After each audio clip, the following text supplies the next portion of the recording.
Você está num relacionamento em que a todo momento você tem que se blindar, se proteger, você está sempre se sentindo ameaçada, agredida.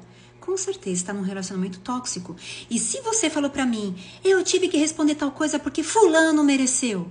Então é porque você não merece estar nesse relacionamento. É um relacionamento abusivo, tóxico, minimamente falando.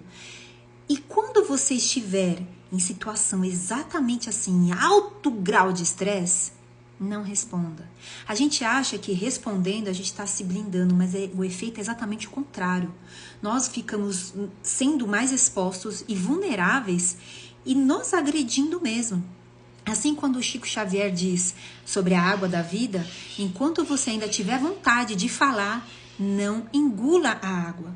E quando isso acontecer, imediatamente você tem que sair de cena. Vai para um banheiro, vai para um quarto e para você tentar se autorregular. E depois que você se regular, apenas então somente depois é que você volta a conversar com essa pessoa, se ainda for necessário.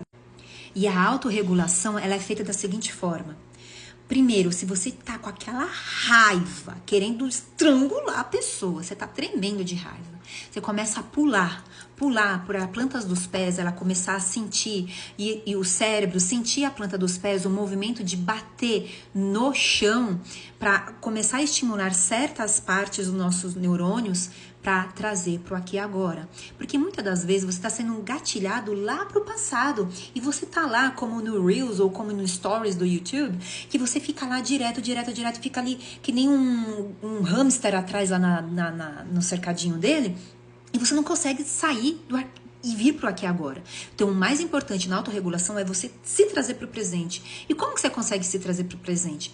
A primeira coisa, como eu disse, ou pular, depois você pode fazer a respiração. Então você respira, né? Inspira em 5 segundos, prende 5 segundos e solta devagar em 5 segundos. E vai fazendo isso repetidamente várias vezes. Se você tiver algum cheirinho, alguma coisa alguma essência, para aromaterapia, para te trazer paz, tranquilidade, use também. Pode ser que seja necessário fazer algumas palmadinhas na palma da sua mão. Depois você pode fazer aqui na testa, aqui, depois aqui um pouco no peito, até se acalmar. Vai falando, você até vai sentindo um tipo de um arrepio que o estresse vai saindo.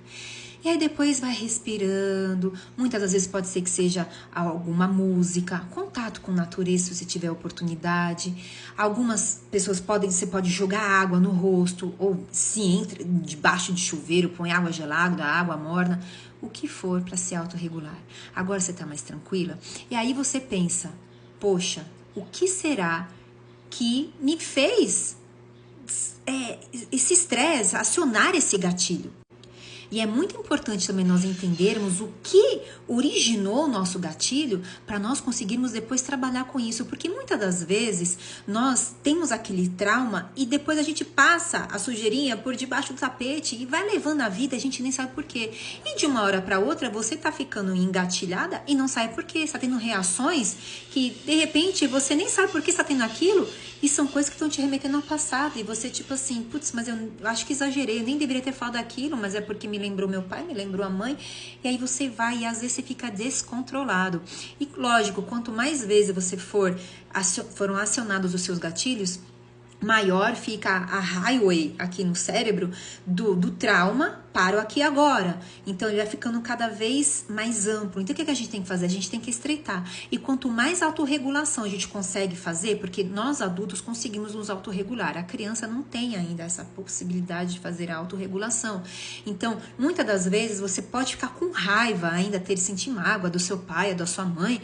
Aí você pensa, poxa, mas minha mãe deveria ter agido de uma maneira diferente, meu pai deveria ser assim. Só que nem todas as vezes nós temos a possibilidade de, por exemplo, o pai reparar o erro, porque pode ser que ele já esteja desencarnado, ou a mãe já está lelé da cuca, não ter condições, ou nem ter essa visão que você quer que elas tenham.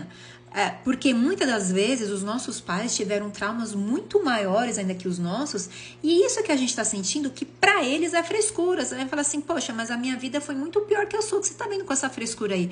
Porque eles não vão entender esse seu sentimento, essa sua dor, essa sua falta de carinho, de amparo, de proteção, eles não vão entender dessa maneira. Então, você já é um adulto, você tem plenas capacidades mentais e sociais de você mesmo se autorregular, de você se maternar, de você acolher essa criança que está aos berros gritando aí dentro de você para ser acolhida, para ser amada e ser amparada. Muitas vezes nós sentimos a dor da rejeição, sendo que às vezes os nossos pais nem fizeram por dolo, por intenção de realmente nos fazermos, para nós nos sentirmos rejeitados. Às vezes faz sim, às vezes acontecem abusos, né, quando criança, enfim, existem várias histórias péssimas aí, mas às vezes não acontece assim.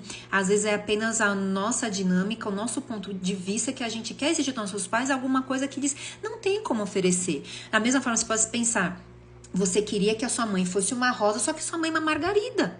Como é que você vai exigir de uma margarida que ela seja rosa? Impossível. Então, aceita que dói menos, a gente tem que se autorregular e quanto mais nós fizermos isso, menor vai ser o canal entre o trauma e o aqui e agora. E aí vai chegar um momento que quando você passar pelas mesmas circunstâncias que antigamente te engatilhava, hoje já não engatilha mais. Então, pode passar, você vai falar assim, isso daí, ó, nem esquento mais, já não sou mais a mesma pessoa. Porque você finalmente conseguiu curar aquele trauma. Você já está reabilitada, já está transformada com a graça e glória de Deus. Então, às vezes a gente pede, mas eu só vou ser feliz quando eu me casar, quando, sei lá, alguém, uma outra pessoa, um terceiro te salvar. Lê do engano e engano gigante. Somos nós por nós mesmos. Nós nascemos sozinhos e vamos desencarnar sozinhos. A única pessoa que sempre estará conosco segurando as nossas mãos é Deus, Jesus. Apenas e tão somente Ele, ninguém mais. Então, se você pensa que, eu só vou ser resgatada se fulano de tal, é só Jesus. Só que Jesus também não consegue fazer isso sozinho. Ele precisa de você. Ele precisa que você também queira ser resgatada para Ele poder te ajudar. Porque nenhum espírito de luz ele vai ajudar uma pessoa que quer continuar fazendo o errado. Ou não quer se autorregular, não quer mudar, quer continuar teimando na mesma tecla.